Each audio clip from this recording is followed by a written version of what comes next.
Welcome to the very first episode of Stratified, a narrative archaeology podcast about land, memory, and what gets buried, intentionally or not. I'm your host, Lindsay. I'm an archaeologist who works primarily in CRM, that's Cultural Resource Management, and I focus on indigenous and environmental archaeology. I started back in 2009 on the Channel Islands off the coast of California, and since then, I've worked across North America. Deserts, forests, highways, historic cemeteries, mostly in places people don't think twice about when they drive by. But that's the thing.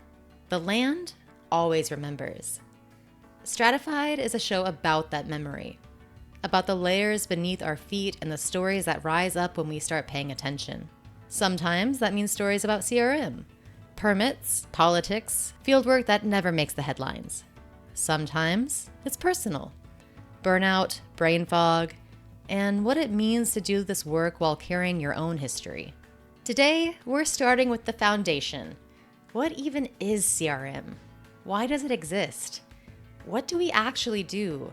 And why do so few people outside the field know anything about it? Let's dig in.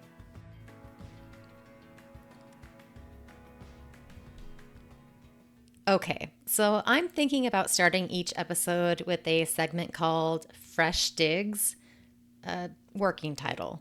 It's going to be kind of like a quick news story, a little dispatch from the world of archaeology, preservation, and cultural policy.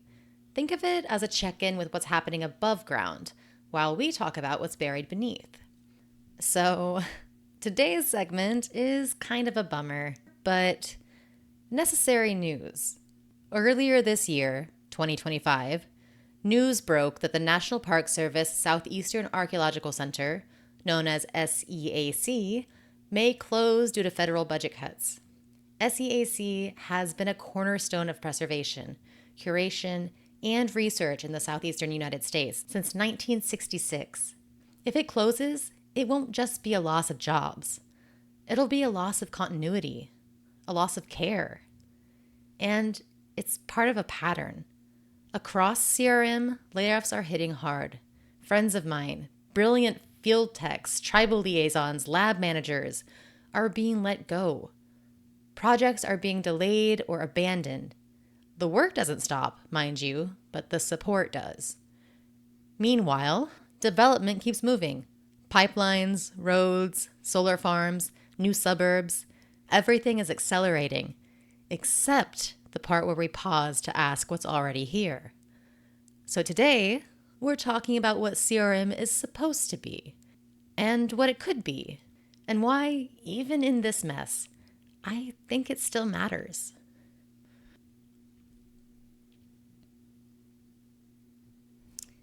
Segment 2. What even is CRM? CRM stands for Cultural Resource Management, and it's basically the legal, bureaucratic, and field-based system that exists to determine whether the places we're about to develop contain pieces of the past that are worth protecting. It's not glamorous, it's not romantic, and it's definitely not Indiana Jones. More like a clipboard and a 2006 Chevy Suburban with half a GPS unit duct taped to the dash. It exists because of a series of laws, starting with the big one, the National Historic Preservation Act of 1966. Section 106 of that law requires federal agencies to consider the effects of their actions on historic properties. If you're building with federal money, permits, or land, you have to check. That's where CRM comes in. That's where we come in. We do this in 3 phases. Phase 1 is the survey, walking the transects, doing the shovel testing, finding what's there or what's not there. Phase 2 is the evaluation. Is this certain site or cultural resource significant? Does it need to be preserved or excavated or totally mitigated? Phase 3 is that mitigation. If it can't be saved, we excavate it fully, then report it. I've been lucky enough to do all 3. I've worked with agencies, tribes, private landowners, and coworkers running on gas station burritos and spite. And the reality is, it's not the same everywhere. In Texas, for example, where I live and do a lot of my work, We don't have much public land. Around 95% of the state is privately owned. That means CRM only gets triggered if the project has a federal nexus, like the Corps of Engineers permit, or if it uses state funds, in which case the Texas Historical Commission steps in under the Antiquities Code. If you're not tied to either of those, you can bulldoze a site without anyone stopping you. That's the truth, and I hate that that's the truth. But I also believe that we can do better, that we should do better, that CRM should be more than just a checkbox on the way to construction. It should be an act of respect, at the very least. So why does CRM matter? Because sometimes a survey catches a site that was about to be lost. Because sometimes a consultation helps a tribe reclaim their stolen history. Because sometimes, even when the system fails, the record survives. And that matters. Because what we're really doing in CRM isn't just excavation. It's witnessing. We're writing down what was here. We're naming what was erased. We're insisting that someone sees it, even if the system doesn't totally care. As an archaeologist, that's my job. As a Choctaw person, it's also personal. These aren't abstract sites or resources to many. They're ancestral. They're relatives. They're not just eligible or not eligible. They're people. They're places. They mean something. And this field, it's still learning how to hold that with care. So why do I stay? Honestly, some days I don't know. But I do know this. Even when we can't save a site, we can say, it was here. Someone was here. It mattered. And here's why. And even when those laws kick in, enforcement can be patchy. Consultation is rushed. And the default assumption is always keep the project moving. CRM is often reactive, not proactive, and not always protective. It was designed that way. Archaeologists aren't always empowered to prevent harm. They're just asked to identify it, document it, and then get out of the way. It's a safety net, sure, but one that's frayed at the edges and full of holes. And sometimes, yeah, it still catches something. Not always, but sometimes, just in time. I've been on surveys where we found a site in the last shovel test of the very last day. I've watched a backhoe come within feet of a burial pit before someone finally said, wait, stop. I've also sat in meetings where we've argued for mitigation, protection, and lost, where what we documented got paved over anyway. But I've also seen plans change.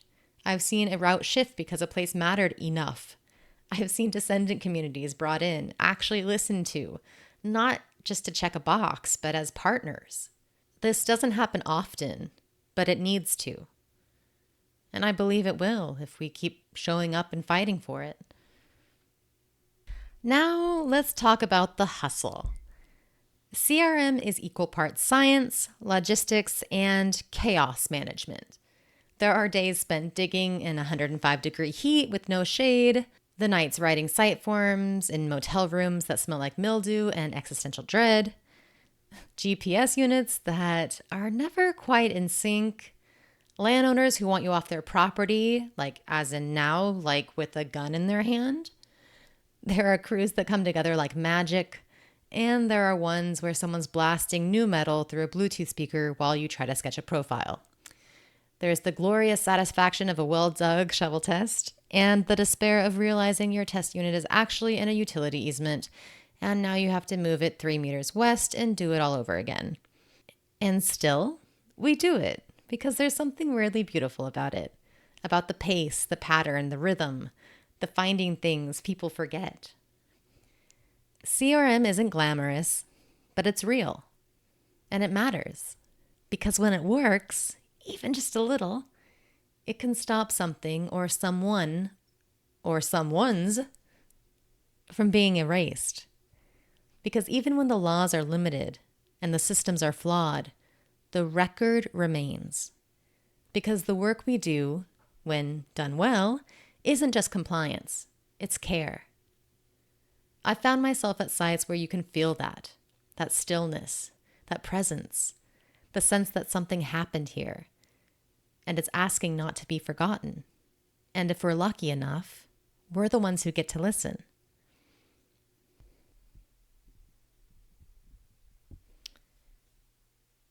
Okay, so now that we've talked about what CRM is, let's talk about what it isn't.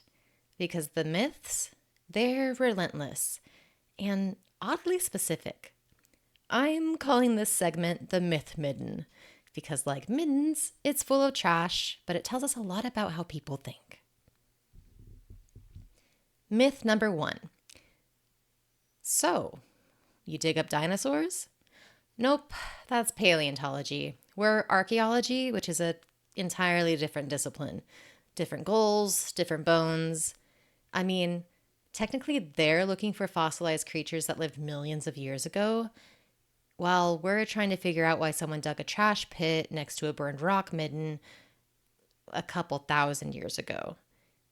So when I tell someone I'm an archaeologist and they say, "Oh, cool, dinosaurs," I have to take a deep breath and politely explain for the 1000th time that no, I am not Indiana Jones, and no, I am not chasing velociraptors, though I have been chased by emus, and those are basically the same thing, right? Myth number 2. We're just grave robbers. Okay, this one cuts a little deeper. I get asked this a lot, sometimes as a joke, sometimes as a whisper, sometimes as a serious concern. And here's the truth. That myth didn't come out of nowhere, because archaeologists have dug up graves. For decades, sometimes for centuries, archaeologists and collectors unearthed indigenous burials without permission, without ceremony, without community involvement or consent. They unearthed people's bodies and bones and cataloged them. They put them in museum drawers and university basements. Some of those ancestors are still sitting in boxes waiting to be returned. They're at major institutions, in campus storage, including here in Texas. At places like the University of Texas, there are still indigenous ancestors being held, relatives who were removed from their resting places under the banner of science and never returned. And I'm not saying this to make you feel bad. I'm telling you because this is part of our field's legacy. A legacy we carry with us onto every project, whether we name it or not. So, are we now grave robbers? Hopefully not. Modern CRM should not work like that. We operate under laws like NAGPRA, the Native American Graves Protection and Repatriation Act. We consult with tribes. We document respectfully, hopefully again with the consultation of tribes and descendant communities. We flag burials for avoidance whenever possible. We document cemeteries. But are we always successful? No. Do institutions still drag their feet on repatriation? Oh yeah. Do we still sometimes fail to center Indigenous voices? Absolutely. And that's on all of us. So no, while we're not grave robbers, we have been. And the only way we stop being that is by remembering, by repairing, and by refusing to bury that part of our history just because it's uncomfortable. Myth number 3, kind of mentioned before, but let's tackle this classic. So, you're like Indiana Jones? No disrespect to Dr. Jones, but if I did archaeologist the way he does, I'd be fired, sued, and probably blacklisted. He steals sacred objects, never asks permission, and brags that they belong in a museum. CRM archaeologists? We file permits, wear reflective vests, and get sunburns and yelled at on job sites. We're not stealing golden idols under gunfire. We're cataloging ceramic sherds next to stormwater ponds and making sure they don't get bulldozed without documentation. If anything, Indy's the reason CRM exists. He's the cautionary tale and the guy we're trying to stop. Myth number 4. So, you're just a history major with a trowel? First of all, shout out to history majors, but CRM archaeologists wear a lot more hats than people think. Some of them metaphorical, some of them mesh-backed and sun-bleached beyond salvation.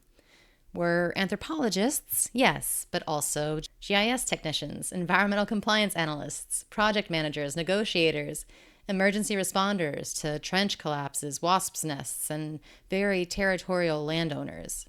We read soil. We interpret stratigraphy. We know environmental and cultural policy law. We take meticulous notes in weather that melts pens. I've had days where I go from writing a tribal consultation summary to coordinating crew logistics, to giving an impromptu field school tour, to arguing with someone who thinks their great-grandfather's outhouse is eligible for the National Register. So no, it's not just history. It's applied anthropology, environmental science, and crisis management, with occasional snakes. Myth number 5. So, do you get to keep the cool stuff? Nope, that is looting. That's illegal and unethical, and also just no. Everything we find gets documented, cataloged, sometimes curated or repatriated. The only thing I get to keep from a site are mosquito bites, 12 pages of field notes, and a cool rock or two. So no, we don't keep the cool stuff, but we do protect it, or at least try to, because the real value isn't in the object, it's in the story it tells. If you've made it this far, thank you, really. Stratified is a labor of love and is just getting started. If this episode sparks something in you, share it with a friend, a colleague, a student who's trying to figure out what this field even is. God knows we need them. Send them my way, please. You can follow the show on Instagram at StratifiedPod, and you can find transcripts, resources, and bonus material online, linked in the show notes below. Next time, we're digging into how land gets taken. Colonial land surveys, fencing, flood control, and the ways archaeology can either challenge or reinforce false narratives. Until next time, may your paperwork be legible, your shovel tests be sterile, and your profiles stay upright, unlike your field tablet.